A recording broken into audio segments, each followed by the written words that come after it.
morning, everyone. We're so delighted to welcome you to the 100K Accelerate Showcase. We've had a fantastic kickoff this year. We received 83 total applications. These applications were reviewed by 73 judges with domain expertise in their respective fields. There were 305 reviews in total, and each team received at least 3 different dimensions of feedback. From this impressive group, 8 finalists and 12 semi-finalists were selected to be here today. Before we kick off this exciting evening, we want to thank our sponsors. None of these awards will be possible without them. So starting with our platinum sponsor, who is Akamai, we have an incredible success story that actually started with 100K decades ago. Too many things in my hand. So Akamai actually presents the Audience Choice Award tonight, which is in memory of Danny Lewin.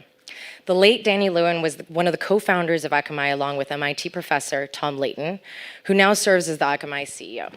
Before coming to MIT, Danny served as an officer in an elite Israeli commando unit, received degrees from the Technion University, and worked as a research fellow at IBM's laboratory in Haifa. Danny was a graduate student in the Lab for Computer Science, now part of CSAIL, with Tom as his advisor. Danny won several awards, including the 1998 Morris Joseph Lewin Award for Best Masterworks Thesis Presentation at MIT. In 1998, Danny and Tom actually entered this competition, which was actually back in the day known as MIT 50K. And although the Akamai concept actually lost in the competition, they went on to build the company, which today is actually a 17.5 billion company. Danny often said that although Akamai would have innovative ideas, great people, and terrific technology, the most important factor to Akamai's success would be tenacity, a word that best defined Danny. Unfortunately, Danny perished on American Airlines Flight 11 in the 9/11 terrorist attacks. He was one of the many heroes that day, and Danny's spirit of innovation and drive for excellence motivates us continuously. Akamai congratulates all the teams competing tonight. Danny would have been inspired by your creativity, hard work, and especially your tenacity. Next, we have our gold sponsors, Wolf Greenfield and Morgan Lewis. We're so grateful to your continued support over the years. In addition to thanking our sponsors, we want to take time to thank our fantastic team who's put in countless of hours to put this together for you and are working behind the scenes today. We're going to start today with a keynote from Dr. Phil Budden, an expert on innovation ecosystems. Then we're going to do 5-minute pitches by each team of our 8 finalists to give you an exciting overview of what they're working on. After that, you'll actually have a chance to engage with all of the finalists and the semi-finalists, so we really encourage you to ask as many questions as possible. And then we will continue to voting. You all have 2 voting tokens each. You can choose to vote for 1 team each or put both tokens for 1 team. The top 3 finalists with the most votes will automatically advance to the launch semifinals, which will actually occur on May 11th. Now I'm very pleased to present to you Dr. Phil Budden, a senior lecturer at MIT's Management School in Sloan's Technical Innovation, Entrepreneurship, and Strategic Management Group, where he focuses on innovation-driven entrepreneurship. He's actually my professor too. Phil is currently on leave from the British government, and he leverages his background as a diplomat to build global innovation. His approach combines academic, historical, and real-world perspectives on how different stakeholders contribute to building successful innovation ecosystems like the one we're currently in, Kendall Square. Thank you.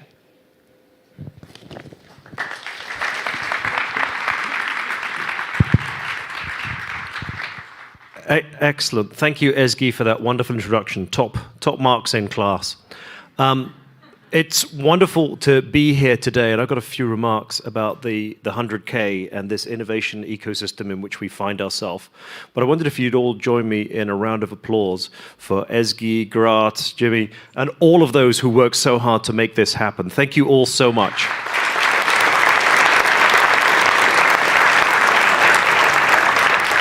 So, I am not an entrepreneur. I am in awe of entrepreneurs. I am in awe of the entrepreneurs who are going to come up and speak to you this evening. I got to meet some of them out there. It takes such courage and such vision to do that. I am not an entrepreneur, but I study innovation-driven entrepreneurship. And as you can tell, I'm not from these parts. I'm British. The 100K, it's well known around the world. Sometimes when we sit here in Boston, we forget just how amazing the 100K really is. Now, I know it started off about 33 years ago as the 10K, but that's inflation for you. It's now the 100K. The amazing thing with the name is there's actually 300K, $300,000 in money that gets given out thanks to those corporate sponsors that we were hearing about earlier, especially Akamai. But the 100K, just that name, is so well known, and yet what most people don't realize is this is student run. If it weren't for the students dedicating their time when they perhaps should be studying Ezgi for my class, somehow these students don't sleep. They're sort of fueled by Red Bull and ramen noodles and pizza, and somehow, in addition to doing 10 courses, somehow find time to run the 100K.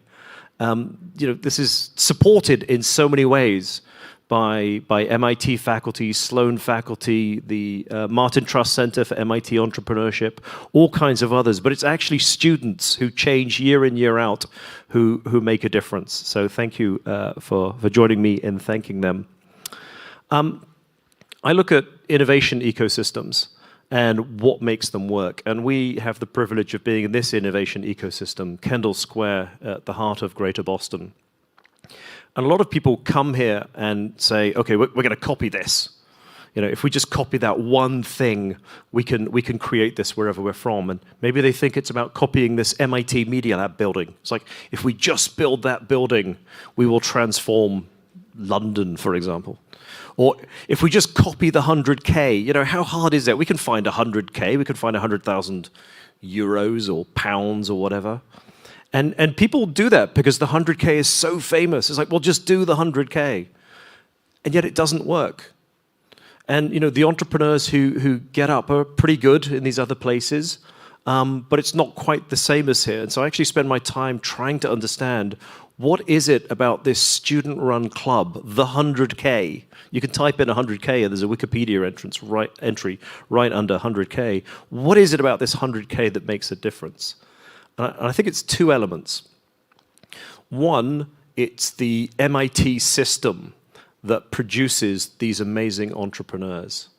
MIT has long taken entrepreneurship education seriously, and Professor Bill Olet has been a real leader in this area, that actually, in addition to teaching people thermodynamics and management skills and accountancy and stuff, you should teach them entrepreneurship. And so the students you see tonight have the great benefit of coming out of an MIT system that really takes seriously entrepreneurship education. All kinds of courses on grand strategy and sneaky tactics, how to raise money, how to pitch. And so these brave entrepreneurs who are up this evening are the result of an amazing MIT system. And just copying the 100K or this building doesn't do it. It takes that entire system of participants and supporters to actually make the difference. But even then, we have some universities saying, okay, so that's it. We'll just copy MIT. We put a lot of our stuff out in courseware, edX. We'll just get a copy of the syllabus and that'll do it. And it's not enough. There's more to it. And this is where I look at innovation ecosystems. There's more than just the system of the university. If it was just the university, anybody could copy it. But there's so much more, and that's the ecosystem. The ecosystem of other players that are around there. And that's all of you.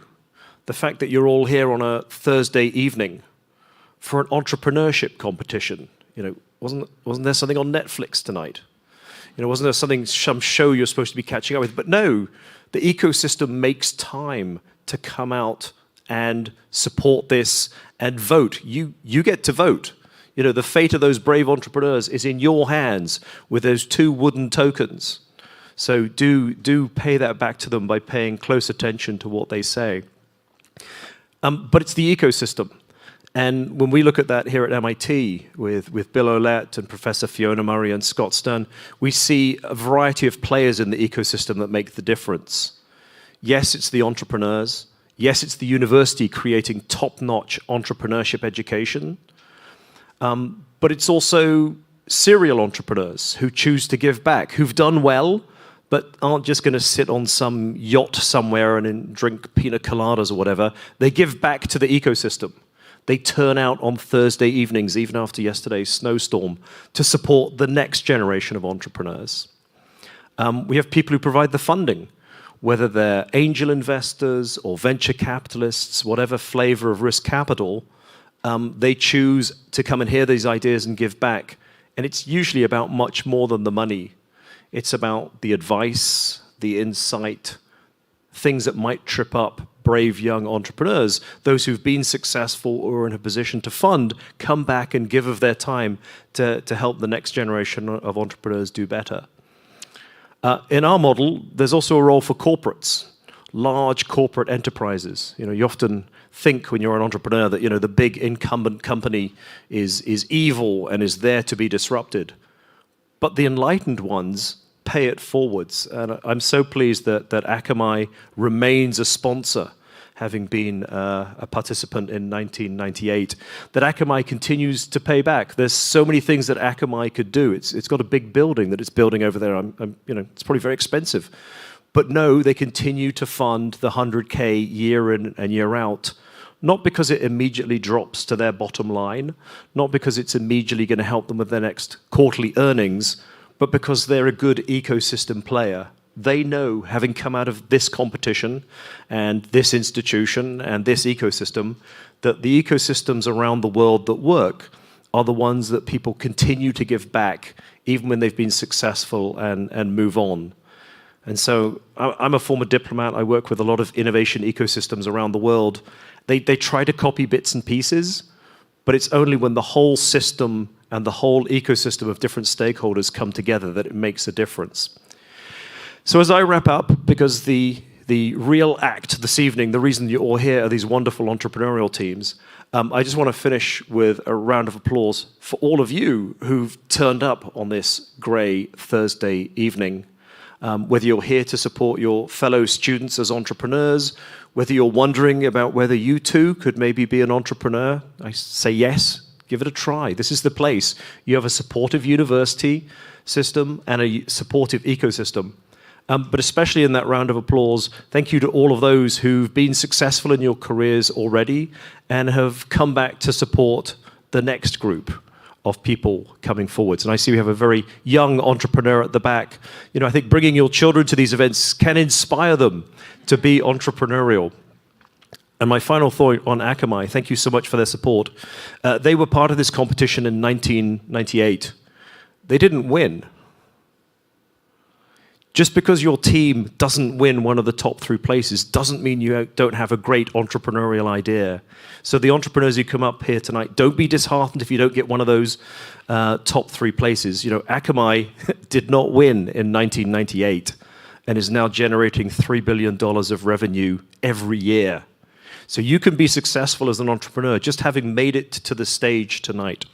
So with that, let me wrap up my remarks, and please do join me in a round of applause to all of you and all the ecosystem stakeholders over here tonight who are really going to make a difference. So thank you all very much.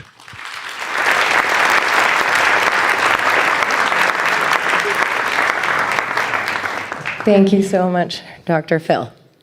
Someone was actually telling me the other day that one of the really successful entrepreneurs said the best thing that happened to them was losing the 100K. So that should give you some perspective on what successes could follow. So tonight we're going to kick things off with Vizzhy. They've created a revolutionary full-stack diabetes reversal program without the need to consume lifelong pills or take insulin jabs. Take it away, Vizzhy. Thank you.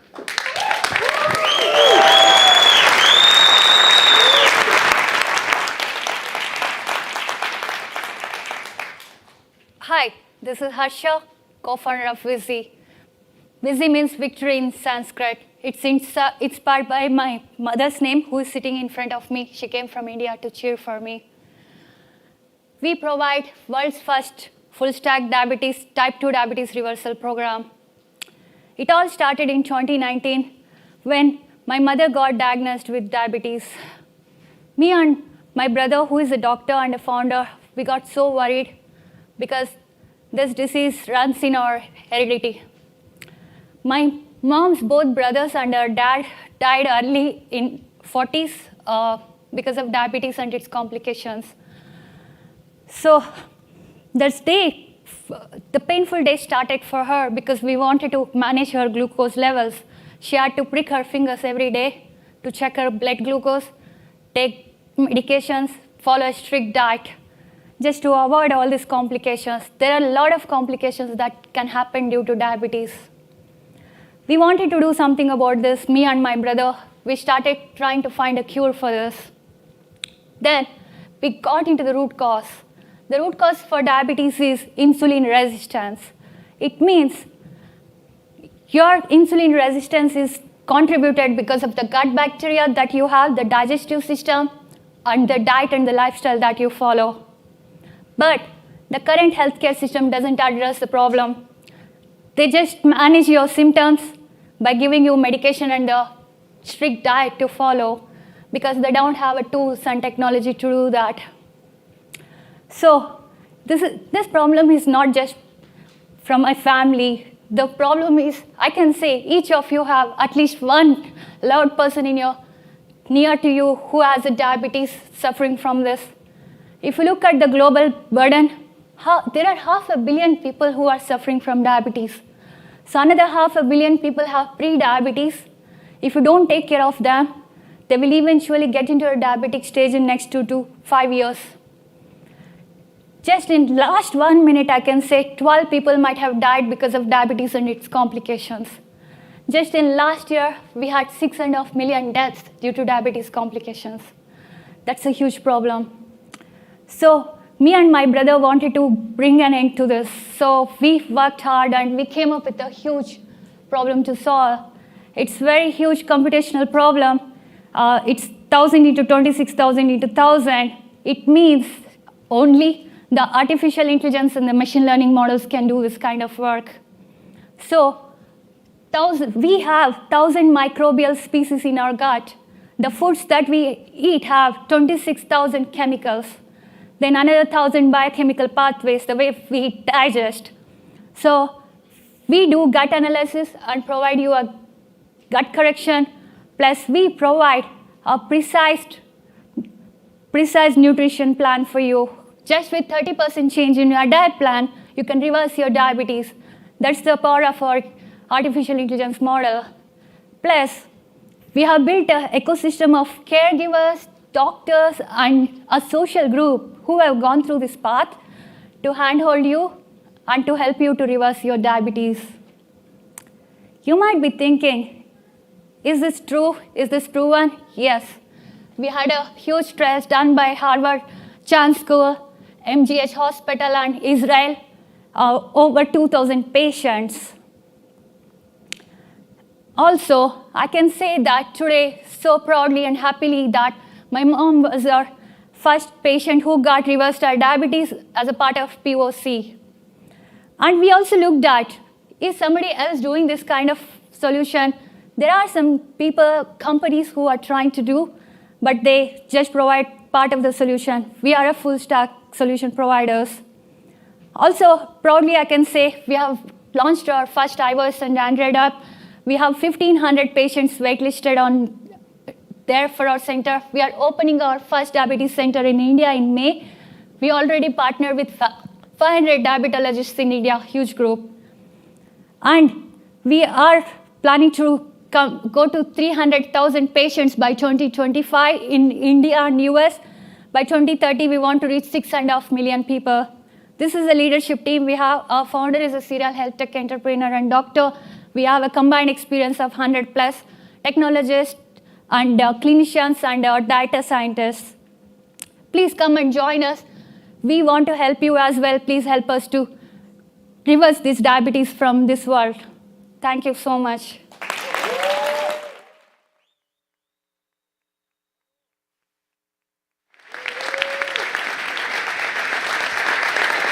Fantastic. Thank you so much, Harsha. And thank you for the work you're doing to solve this important problem. Next up, we present to you Multitude Insights. They're working on radically improving public safety through building a unified information sharing tool to allow public safety stakeholders to collaborate. Please go ahead.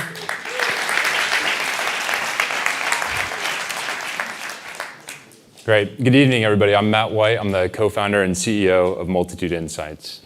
At Multitude, we keep communities safe and connected by deploying cutting-edge collaboration tools for public safety stakeholders. Let me tell you a little bit about why this is important to me. I spent the first 8 years of my career in the United States Navy working on intelligence problems.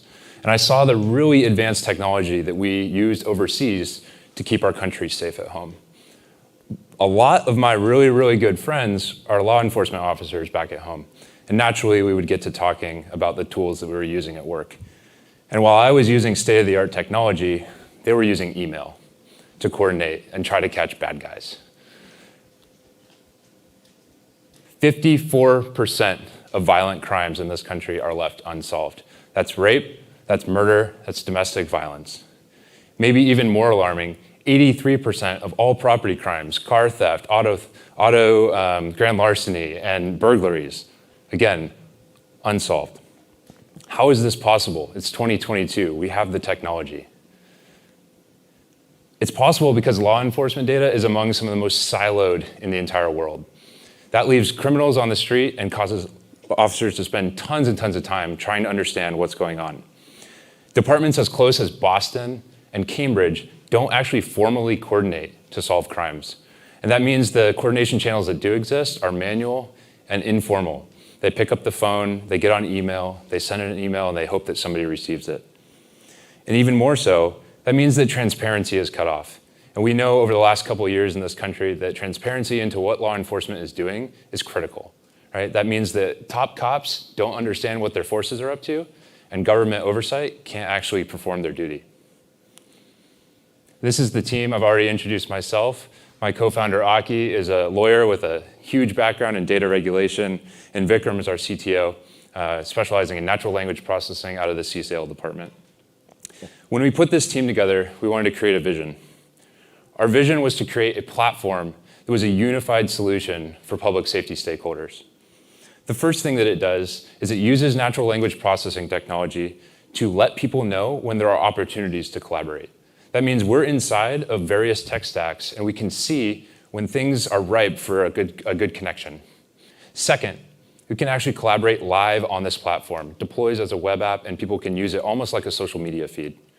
And third, we integrate with public safety stakeholders. What that means is it's not just law enforcement, it's everybody that has skin in the game.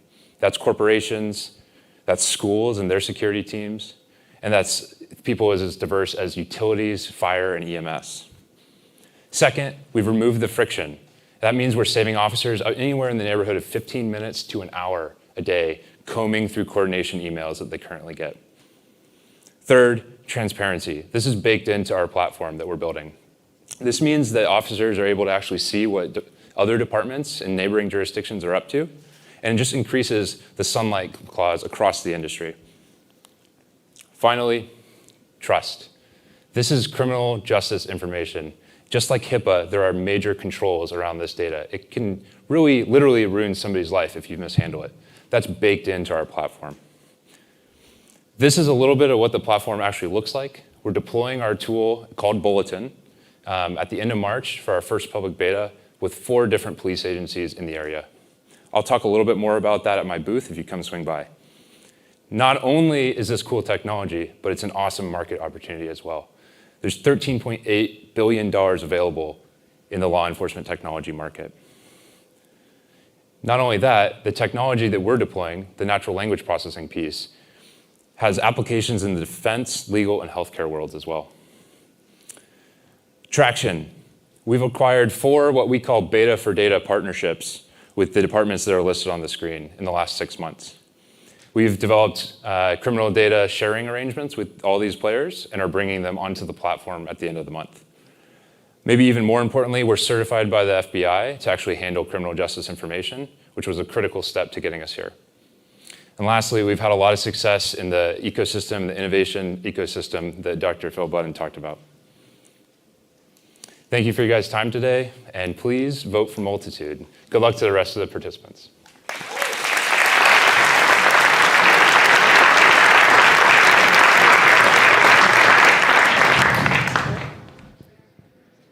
Thank you so much, Multitude Insights. Next, we have RazorSharp with a promise to solve all of your shaving problems. They're working on creating the iconic razor. We're excited to hear from you.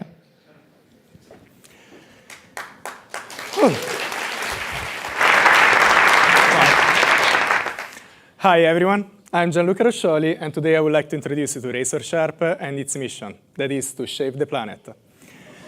If, like me, you shave, then you're probably familiar with this kind of facial expression. That is an expression of pain when your hair is being pulled instead of being cut. What happens next? Well, you throw out your razor, on average every 2 weeks, and the old one ends up in the landfill, or in environments it should not. At RazorSharp, we want to solve this problem at the source by extending razor's lifetime from 2 weeks to a year. And we can do this because for over 5 years now, I've been studying why razor blades fail, and with this complex equipment, I made this kind of cool videos that show you that one single blade can cut several hairs until, unfortunately, it suddenly chips. Now, every brand uses the same material for their blades. So, unfortunately, no matter how much you pay, your razor chips and you get irritated. And we found out that, in fact, the problem is the material itself that is heterogeneous, meaning that it has different properties from point to point. We published this result in Science and got a lot of attention from the media worldwide, from Reddit, newspaper, radio. But more interestingly, it gave us the opportunity to look at the current technology and improve it. So the current technology is actually ancient, over 2,000 years old. You take a material, make it as hard as you can, and then remove material in order to form this sharp edge. What we do at RazorSharp, completely different. In fact, we squeeze our material, or severely plastically deform it, into its final shape. This way, the material becomes stronger, harder, more homogeneous, and of course, chip resistant. Otherwise, we would not be here. So this is our prototype in the lab, and I just want to show you a very quick video of how the process works. So we start from a strip, we start rolling it, and you can see that this groove becomes larger and larger the more we roll it, until we finally produce 2 independent blades. Hopefully soon. Here we are. So interestingly, people have asked us, how do your blades actually compare to the commercial ones? And well, here's the answer. The video on the left, is the one that I was showing you before. We just did more cuts, and you can see cut number 5, cut number 6, and after just 6 cuts, you can see already 3 chips in the blade. The one on the right instead is our blades. So you can count in the top cut number 18, 19, cut number 20. Guess what? No chips. So this technology opens the doors for every possible application. But we want to start from razors because they have the largest market size, and thanks to my previous knowledge. So that's how I want to introduce you now to our new iconic razor that combines a single blade that is long-lasting with a revolutionary ergonomic handle. And in addition, we want to make 2 different handles so that you can interchange them if you want to shave your face or your body. Now, as I mentioned before, the market size is huge. Million, if not billion of people actually shave. But more interestingly, every customer on average spends $87 per year on these products.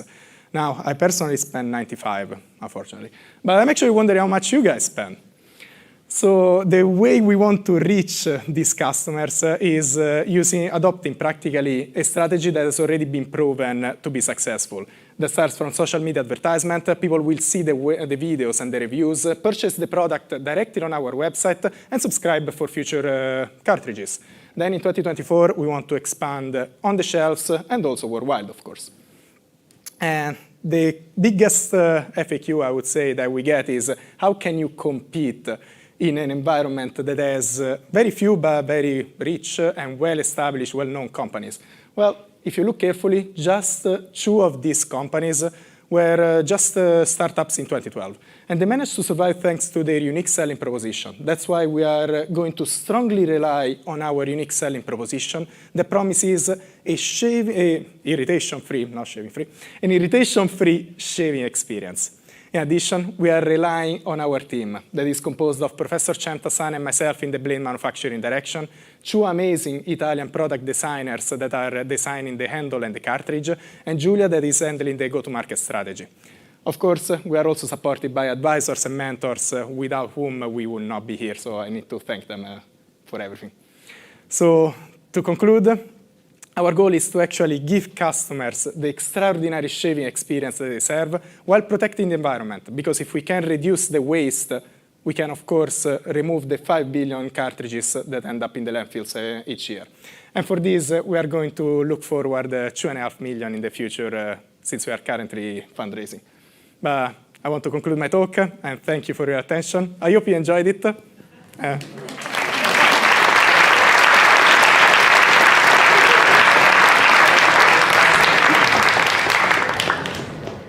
Thank you for a super sharp presentation. Now we present to you Candelytics, who are innovating the metaverse through their digital platform, which can visualize, analyze, and share 3D data seamlessly over the web. Is this clicker on? Clicker's good. That's the clicker. Okay. Is it working?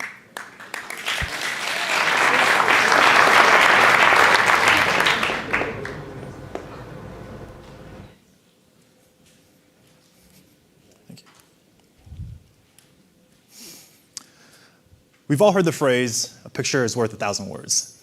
That idea that visual content can deliver so much more information than words has inspired centuries of human innovation.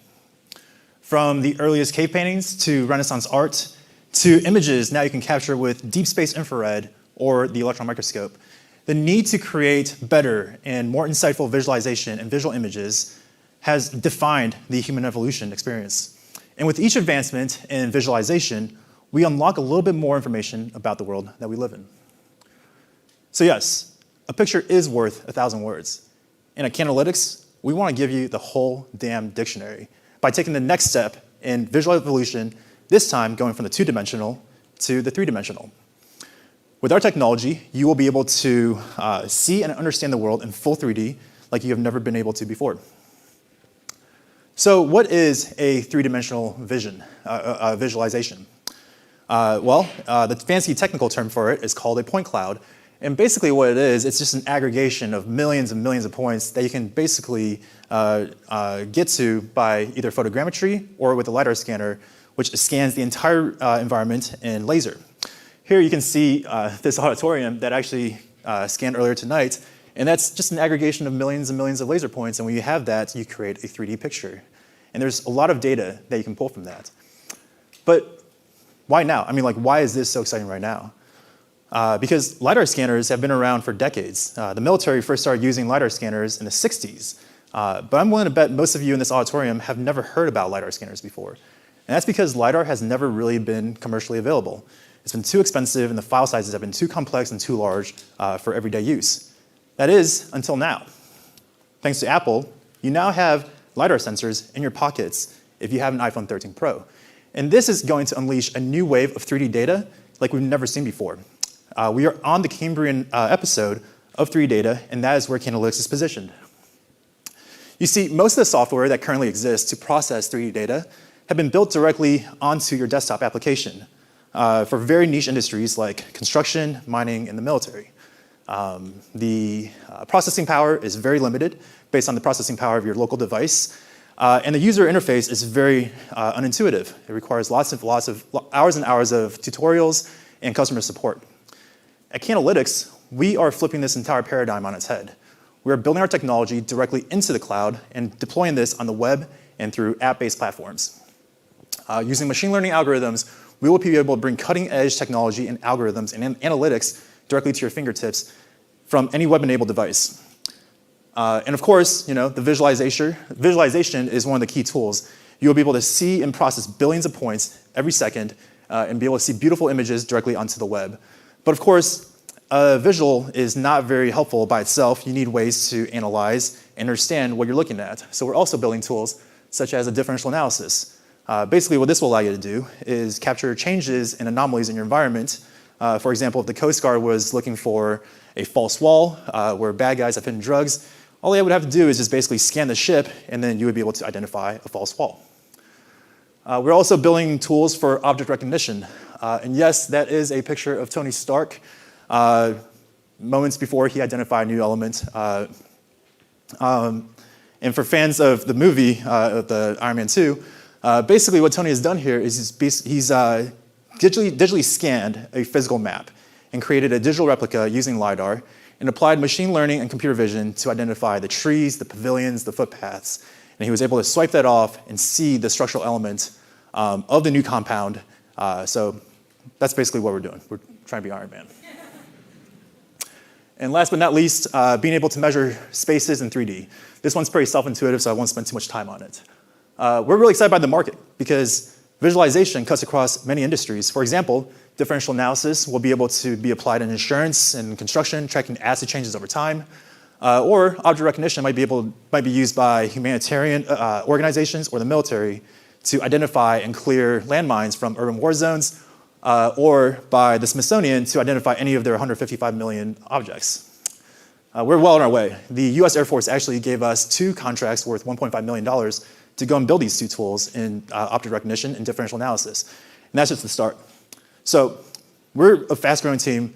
We're hiring. If you're interested in coming on our team and building the future of 3D visualization with us, come talk to us at our booth. We're happy to talk to you. Thank you so much.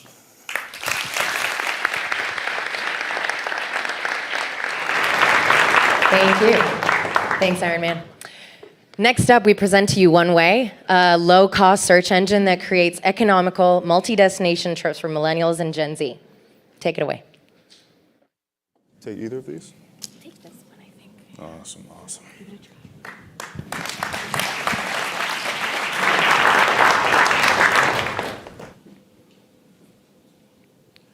Hello, everyone. My name is Yavi Aye, co-founder of Woneway.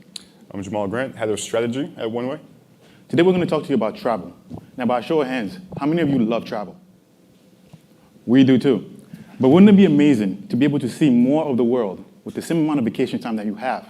Well, I thought that was impossible. But then I realized a close friend of mine was actually doing this. This is what her trip looked like. Now, I want you to get a number in your head.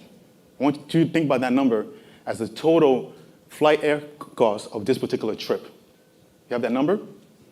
I bet you that number was probably higher than this. $834 for 3 weeks. This was the actual cost of the trip that she was doing. Now, when I tried to do this, I realized this was a painful process. So we're curious, what makes multi-destination travel such a pain? We can tell you. These 6 steps here, which were simplified. First, you have to determine the logistics, timing, duration of your trip. Then you have to go through this grueling trial and error process to determine that first destination where you want to go. Then you do research, the cost-effective trip duration. Should I stay 3 days, 4 days? Same thing for destination number 3. Then you have to find a way to get back home in a cost-effective way. What that entails is ordering and reordering, iterating through this process. And then to kick you while you're down, you have to book all these tickets separately. This is an approximately 18-hour process. So to recap, time investment, cost optimization, and destination selection are our biggest issues. You probably understand and agree there's a problem here. But is it a problem worth solving? We contend yes. Gen Zs and millennials, who are our target consumers, add $625 billion to the traveling industry each year. Roughly 10% of that, about $62 billion, we expect to be the market for one-way and multi-destination travel. Now, Woneway is the first world's low-cost multi-destination search engine. Under Woneway is powered by our algorithm. Your job is pretty simple. All we really need is your travel window, where your budget is, and Woneway spits out multi-destination trips for you. Now, the best part about this is that you can actually purchase all the trips right on our platform. I mean, we've managed to simplify an 18-hour process right down to about 20 seconds. I think this is an amazing value here. Now, how do we monetize this? Woneway charges a 7% transaction fee. On a trip of $721, that is $50. How do we think about that? That is $50 for 18 hours back. When we want 18 hours back? So we've had some progress, and we'll let you know what we've done. We have a working prototype, which you can check us at our booth and check it out yourself. We've built a relationship with travel unicorn founders who have given us very encouraging feedback. and we've secured partnership with 9 travel influencers who will be critical to our launch in just a couple months. Moving forward, we want to secure and support our development team, so we're raising money for that reason, finalize partnerships and marketing strategy, and finally, product launch, which is where you all get to travel. So this is the team. Myself, Yao, my co-founder, Melissa DeAndrade. Her trip was the one that you actually saw at the beginning of this presentation. Andrew Alves leads engineering, and Jamal as head of strategy. So while I want to thank you on this slide, I also want to highlight that the world has changed very much. We went from hotels to Airbnbs, taxis to Ubers, collectibles, or physical collectibles, to NFTs, and now traditional travel to Woneway. Now, don't take our word for it. You can check us out at our booth. It's on you. We enjoy your support. Thank you very much.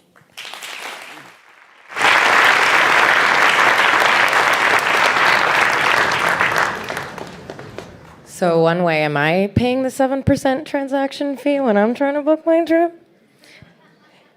Thank you. We now have Gondwana, a health insurance comparison software that aims to help employers reduce more than $1 trillion that they spend to cover 155 million Americans every year. We're very excited to hear from you.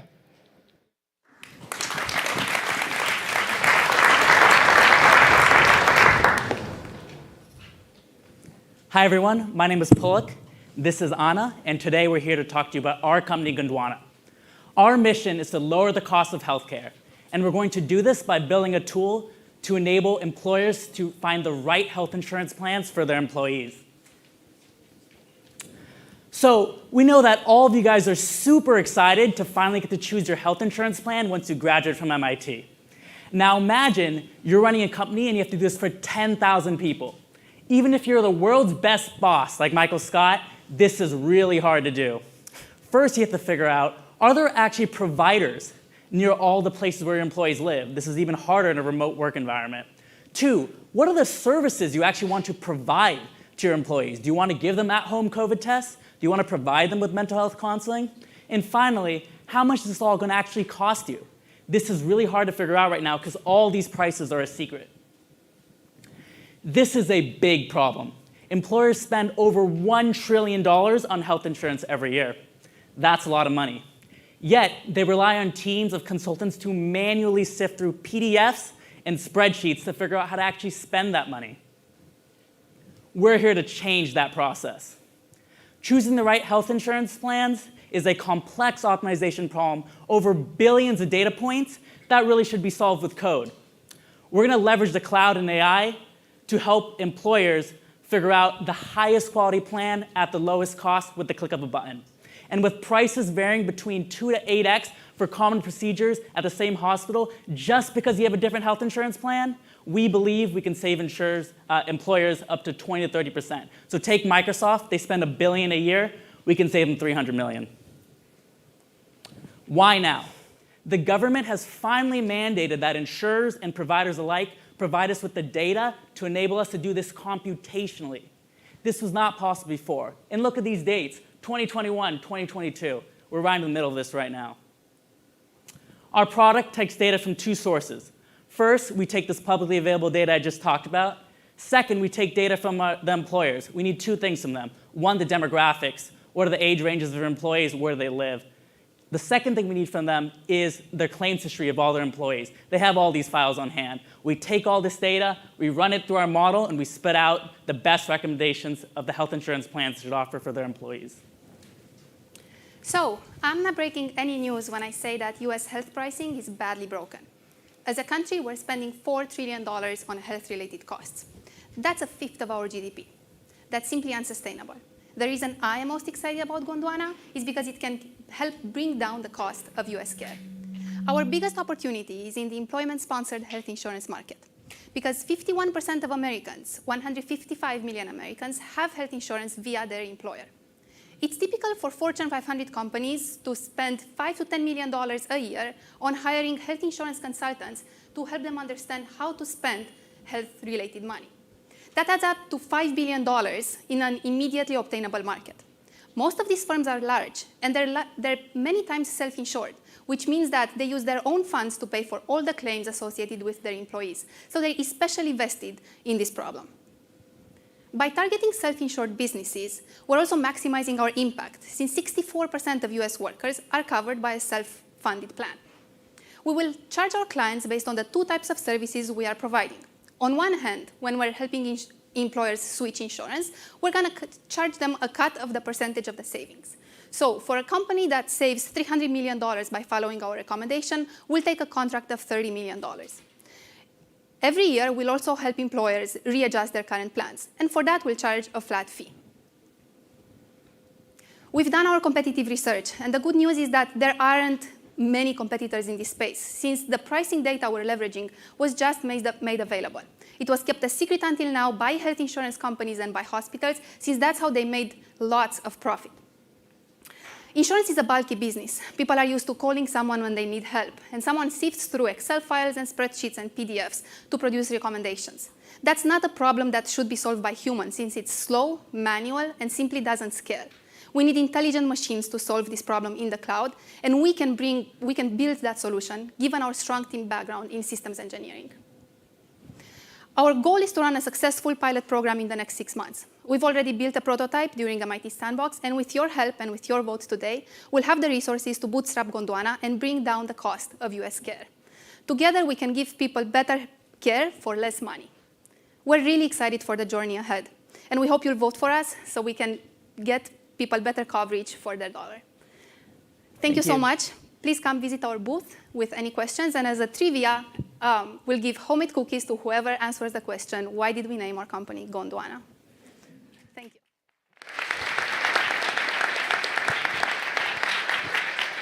Thank you, Gondwana. That's actually what I was wondering as soon as you got up there. Now we have Cashex, who is eliminating high transfer fees by matching requests by migrants to send money to Africa with requests by businesses to send money out of Africa. Take it away. You did this.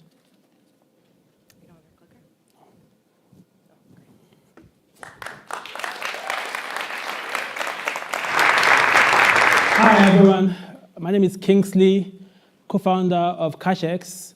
We are bringing zero-fee money transfers to African migrants, and we have transacted over $400,000 so far to validate our model. Quick question. How many of you have sent money to family or friends in the past year? Show of hands. In the US, it's very easy to send money with Zelle and Venmo. But for many migrant populations in the US, sending money to family is a nightmare. When I first moved from Nigeria a few years ago, I found it difficult sending money to my family in Nigeria. TransferWise seemed to be the best option, but the high fees we are hitting in the poor exchange rates are just about 10% with every transaction. And this problem is experienced by many other Africans. African migrants lose $8 billion every year to fees that are the highest in the world. According to the UN, if they were charged the same rates as everyone else, the money saved could put 14 million children through a primary school education. This is half of the out-of-school population in Africa. And around the same time, I met Kunle, who runs a car dealership in Nigeria. Kunle gets paid for cars in Nigeria, but has to buy the cars in US dollars in the US. But this was difficult for him. He had to exchange Nigerian naira for dollars on the black market and make expensive wire transfers to the US. But I saw that my problem and his were two sides of the same coin. I was moving money from the US to Nigeria. He was moving from Nigeria to the US. The market side was also very interesting. African migrants send $80 billion to Africa each year, and African businesses spend $250 billion every year making payments to import goods into Africa. And this is how Cashex was born, on this idea of matching transactions. This is the old way that money is transferred. One-way transactions across borders, very expensive. But with Cashex, money doesn't cross borders, and this is our key innovation. we net them on each side, eliminating fees. MoneyGram, Western Union, they have high fees and high exchange rates. Newer platforms like TransferWise and SendWave and WorldRemit have advertised low fees, but their fees are hidden in their exchange rates. Many Africans now exchange money on WhatsApp groups to avoid these fees. We have built a matching engine and an exchange rate engine that is able to match transactions seamlessly and exchange them in a way that funds don't cross borders and fees are eliminated. We charge migrants we don't charge migrants a fee, we charge the businesses a small 1% fee. And we have validated this model through our pilot, where we transacted over $400,000. We have also secured a deferred fee agreement with Goodwin for our regulatory compliance in the US and have gotten a number of B2B partners.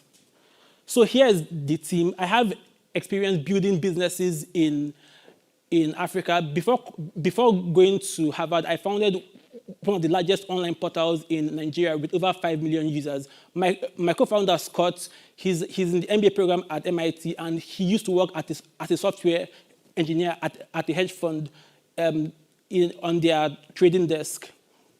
So we are here now. We have built out our product. We are currently concluding regulatory compliance processing, and we'll be launching in a few months.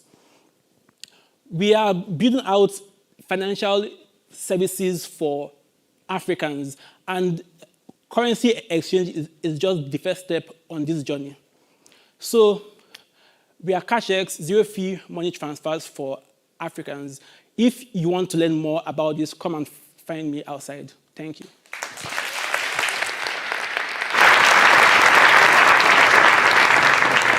Thank you, Cashex. Last, but absolutely not least, we have Mesophase. They manufacture an enhanced heat transfer surface for energy-efficient condensers, driving dramatic increases in power generation. Thank you for presenting today.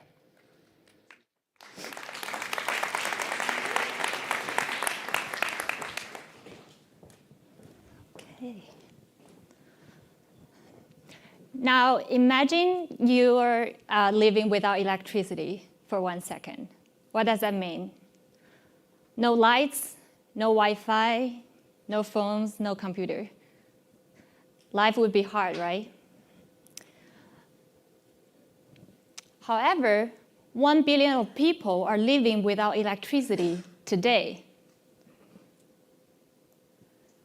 And on top of that, global energy demand is going to increase by half over the next 30 years. So the question really is, how do we maximize the energy production with the resources we have to make sure we can fulfill the energy demand we need today and in the future? So first, let's take a look at how electricity is being generated. Power plants. In fact, global energy is majoritarily generated by thermal power plants, which converts heat to electricity. And those heats are coming from not only fossil fuels, but also renewables. And in theory, efficiency of a power plant is really limited by two temperatures here. We can either increase the hot side temperature or decrease the cold side temperature to enhance efficiency. In reality, it's really hard to increase that heat hot due to material limitation or limitation on the heat source temperature, such as geothermal. More feasibly, we can decrease that T cold by having a more efficient condenser. And that is the key to enhance power generation. That is what we are trying to do. So Mesophase is trying to commercialize a highly efficient condenser surface that we have developed in the lab. Today, we have this surface that combines nanotechnology and also scalable materials that achieve over 7 times heat transfer for a period of time that is longer than 200 days. As you can see here, there's no change after 200 days of experiments. That is actually a great achievement for coating like this. When we compare to the state of the art, we already achieved the record high heat transfer and also lifetime. More excitingly, because we are only using very scalable and low-cost material, we expect to only increase less than 10% of the cost to manufacture the condenser. So what does that 700% condenser heat transfer mean in a power plant? It means up to 7% power output from power plants, and that is worth 120 billion globally. It also means that we can squeeze 500 terawatt-hour electricity out of existing power plants, and that can just feed 1 billion people electricity. That is the same amount of number who don't have access to electricity right now. Moreover, we can reduce CO2 emission by 0.5 gigaton per year, and that is equivalent to the emission from 100 million of vehicles. So we want to serve power plants, but to get there, we will produce enhanced condenser tubes, and we will partner or seek help from existing power plant condenser manufacturer and leverage their skills to incorporate our tubes into condenser and using their existing sales channels to get to the power plants. The market is large. We calculate the size of the market based on the value we can provide. The global market is 120 billion. In the US, is 20 billion. And for our beachhead market, which is geothermal in the US, it's 800 million. And note that the energy demand is still increasing, so this number will be even larger in the future. So we choose geothermal to be our beachhead, mainly because of 3 reasons. First, geothermal is really limited on the heat source temperature. So any incremental improvement on the condenser is very valuable to the power plant's efficiency. Second, geothermal tends to be relatively small, which is a great pilot project for us. And third is an increasing market, providing opportunities for us to scale up and learn quickly, then scale finally to larger facilities like next generation net zero plants. So we have seen a strong end user need from our conversations with power plants. Many power plants are suffering from low efficiency.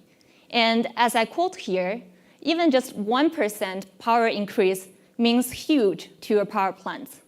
Our technology can be a game changer to existing and future power plants. So my name is Yajing, and my co-founder Michael and I are graduate students here. We are passionate about clean energy technology commercialization, and we are excited about what Mesophase can bring to this world. So please vote Mesophase, and together we will fulfill energy demand for everyone, for now and for the future.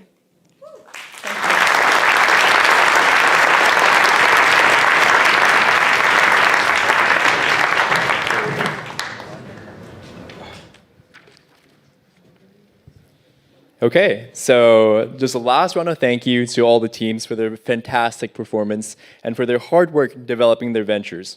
Now we enter the voting phase. So for the Accelerator Showcase, you, the audience at the Media Lab today, will decide who from the 8 finalists will take home the $10,000 Accelerate Audience Choice Award, as well as the second and third prize grants of $1,000 each. And we invite you to visit the booths to learn more about what our finalists and semi-finalists have been working on and have a more personal chat with them. Once you have heard from all the teams, please place your vote in the black ballot boxes, which will be beside the elevators, with the names and logos of the finalists who presented today. All attendees will have received 2 tokens to vote with. You can choose to use both tokens to vote for the same team, or to use one token to support one team and another to support another. We will be announcing the winner by early evening on Saturday, March 12th, on our website and via our social media sites. So please stay tuned for that. As a reminder, the top 3 finalists with the most votes will automatically advance to the 100K launch semifinals, which will take place on May 11th. Launch is a full business plan competition, and we are so excited to see the progress our teams make in the coming weeks. Please note that the application for Launch is opening next week, and to anyone from the MIT community. You do not need to have gone through Pitch or Accelerate to be qualified to apply. And if you would like to be informed of the upcoming application deadlines and event dates, be a potential sponsor or mentor for us, or join our amazing organizing team, feel free to scan the QR codes right behind me. And of course, follow us on social media.